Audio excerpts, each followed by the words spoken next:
pues de todo mal sentimiento. Ayúdanos a servirte con un corazón sincero. Queremos honrarte y agradarte, Señor.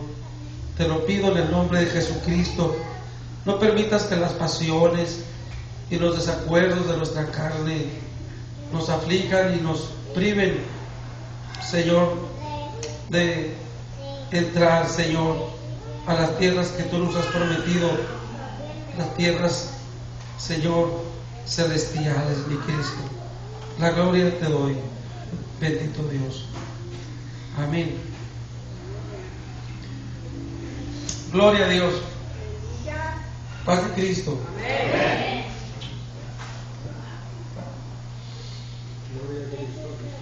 En vez de decir Padre Celestial, dije Tierra Celestial, ¿verdad? ¿No me di cuenta yo?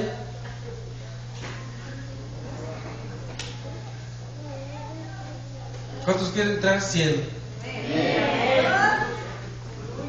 A ver, levante la mano todo el que quiere entrar al cielo.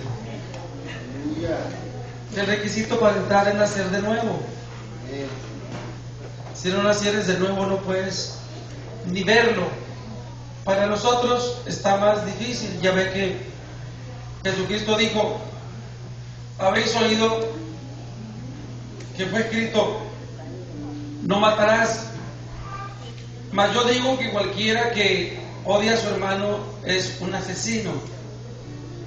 Porque el Señor perfecciona el asunto de la ley y la cumple, de manera que estaba restringido. Y le dice a Nicodemo, un discípulo de Moisés. Nicodemo era un hombre que tenía a Moisés como maestro, de los más grandes maestros del pasado, ni uno como Moisés. Y Nicodemo, que conocía la parte de la historia donde Moisés solo divisó las tierras prometidas, él sabía muy bien este pasaje. Y Jesús le dijo a Nicodemo: si no naces de nuevo, ni siquiera vas a tener el privilegio que tuvo Moisés, ni siquiera de mirar las tierras. Porque si tú no naces de nuevo, no vas a poder ni ver el reino, mucho menos entrar en él. A Moisés solo se le permite la primera parte. Si bien no era un reino divino, pero sí eran las tierras prometidas, donde se fluía leche y miel, que solo Dios le permitió verlas, no entrar. Pese que Moisés 3 veces le rogó al Señor que le permitiese entrar a las tierras, y en la tercera ocasión el Señor le dice a Moisés que ya no le volviera a hablar de ese asunto, que él estaba bien determinado a no dejarlo entrar a las tierras. Y es el mismo Moisés quien escribe esta parte diciendo que fue por causa de su rebeldía. No se trata de cubrir la reputación o tratar de que nadie se entere de las partes flacas, débiles de liderazgo, pero en el caso de Moisés, él pensó que a alguien de nuestra generación pudiera servirle este pasaje, su propia experiencia. Él creyó, pensó que los hermanos de la iglesia 30 serían edificados aún cuando quedara entredicho su completa fidelidad a Dios. En el caso cuando él fue rebelde, él pudo de alguna manera omitir y no escribir, porque al fin y al cabo Moisés es el escritor de estos libros, y él pudo haber omitido esta parte donde declara que fue por sus faltas, su rebeldía y su pecado, que se le prohibió entrar a las tierras prometidas. Mas sin embargo, como un beneficio para nosotros, lo dejó escrito allí, para que nosotros hoy lo entendiésemos, que Dios no hace excepción de personas, y que esto nos sirva como un asunto preventivo, y que le sirvamos a Dios con fidelidad, con temor, con reverencia, con respeto y con santidad. Y el Señor le dijo a Moisés: yo estoy determinado a no dejarte entrar por tus faltas y tu pecado. Porque las generaciones venideras tienen que entender que hay cosas más fáciles en la tierra, como que un camello entre por la aguja de un ojo de una aguja, para que alguien pueda ser salvo basado en sus propias conductas o hechos.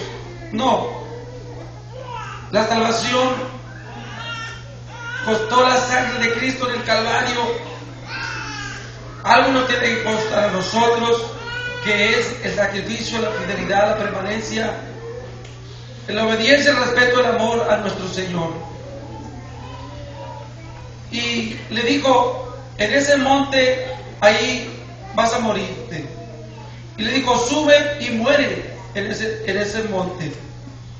Creo yo que es una de las partes muy difíciles para Moisés, porque él sabía que sus pasos lo estaban llevando al sepulcro. Cada paso que daba significaba un acercamiento más a la tumba que estaba acabada, ya con un nombre en su lápida y su apellido, donde el Señor le dijo: sube y muere ahí. Moisés es el escritor del Salmo 90. Me parece que camino a ese sepulcro donde el Señor lo estaba esperando, él empieza a escribir ese Salmo 90, donde narra lo transitorio de la vida del ser humano y empieza a reflexionarlo. Parece curioso, pero casi es en esa recta final que nos toca vivir, donde se vienen todas las reflexiones para los seres humanos. Lo que quedó pendiente, lo que no alcanzaron a hacer por negligencia, por falta de organización, por falta de ganas o por falta de gratitud. Siempre en la recta final de los días es cuando se vienen los cargos de conciencia, es cuando se vienen aquellas preocupaciones.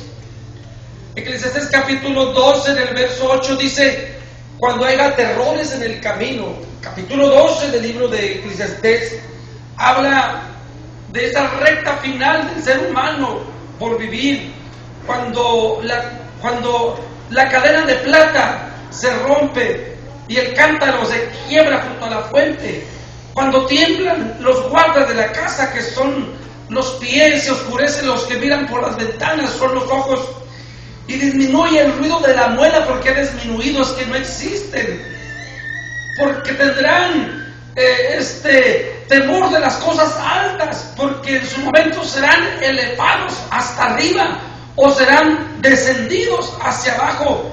Y dice: cuando haya terrores por el camino. David lo habla de otra manera en el Salmo 23, que es un salmo también que fue escrito para ilustrarnos el sendero final del ser humano, en aquella parte que dice: cuando atraviese el valle de sombras de muerte. David dijo: Padre, yo quiero que tú estés conmigo.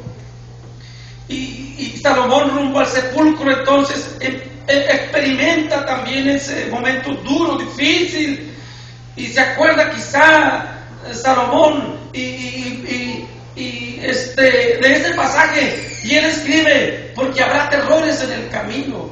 Esos terrores son el espanto por aquellas cosas que hoy en vida pudiste solucionar y que te levantaste tarde para hacerlas, y cuando quisiste ya habían cerrado el negocio y ya no hubo oportunidad, se cerró la garita y ya no hubo otra opción. Es decir, cuando no acomodas las cosas, y siempre te va a agarrar.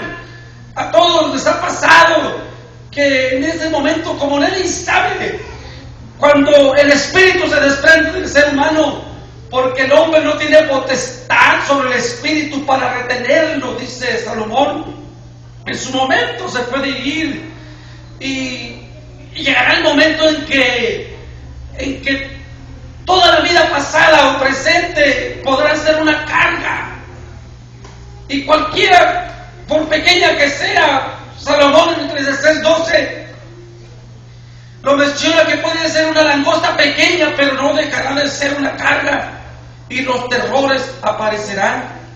Y Moisés, rumbo al sepulcro, empieza a hablar con Dios y decirle: Señor, reconozco que nuestros días son 70, 80 años, pero muy molestos. Pronto pasan y volamos, y acabamos nuestros días como un pensamiento, como un cuento de cuna para que alguien se duerma, como una historia corta, transitoria, así es nuestra vida. Y él, mientras caminaba a su morada final, quizá pienso yo, iban haciendo este salmo tan interesante, donde él describe la brevedad de la vida. Y él dice: pero además de ser breve, acabamos nuestros años con un pensamiento, y hay molestia y cansancio. Pero tú en ese momento y en ese tiempo tan corto insistes que los hombres y los hijos de los hombres se conviertan a ti.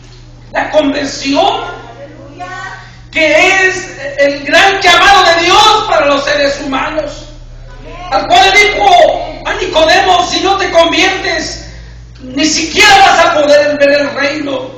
Moisés, conocedor del corazón de Dios, si algo tenía presente él, es esto: la conversión. Un día él dijo: yo quiero que todo el pueblo sea profeta. Se lo dijo a Josué cuando éste tuvo celos de que 68 ancianos profetizaron en el templo y 2 fuera del campamento lo hicieron. Y Josué vino a decirle a Moisés: cállalos. Entonces Moisés, sabio, le dijo: Josué, yo veo que tienes celos, como que yo veo que te encelaste porque el Espíritu no vino sobre ti. Tú estabas pensando que estabas dentro del grupo que el Señor quería llenar, pero cálmate, Josué, habrá tiempo para ti. Porque dijo Moisés: yo quiero que no solo estos 70, sino que todo el pueblo fuese profeta, que significa la conversión, cuando el Espíritu viene sobre los seres humanos y logra convertir sus corazones de a de veras. Y Moisés, camino al sepulcro, entonces quise escribir este salmo donde habla de las cosas que no concluyó, aquellas que le faltó hacer. Y él le dice: Señor, aplácate para con tu siervo, porque pues él sabía muy bien que ante la ira de Dios nadie puede estar de pie. Allá en Malaquías capítulo 4 dice que el Señor se manifestará como fuego purificador y como jabón de lavadores. Y pregunta: ¿y quién podrá estar de pie delante de Él cuando Él se manifestare? Nadie. Y Moisés, conociendo esa parte de la ira de Dios, aunque es momentánea, pero es suficiente un pasón de su ira para dejar a alguien blanco de lepra como María. Una pizca de esa ira es incontenible y nosotros no podemos soportarlas. Porque Moisés se dio cuenta de 10 plagas. Abrióse el mar frente a sus ojos. El Jordán lo miró y huyó.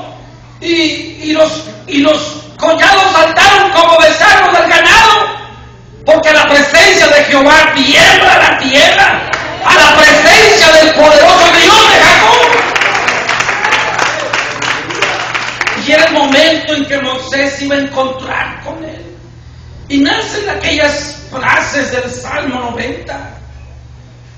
A pesar de lo que él dice en el verso 12: enséñame a contar los días, que traigamos al corazón sabiduría. Y vuélvete, oh Jehová, y aplácate para con tu siervo. Y él va platicando, ¿verdad?, en su interior y orando en su espíritu.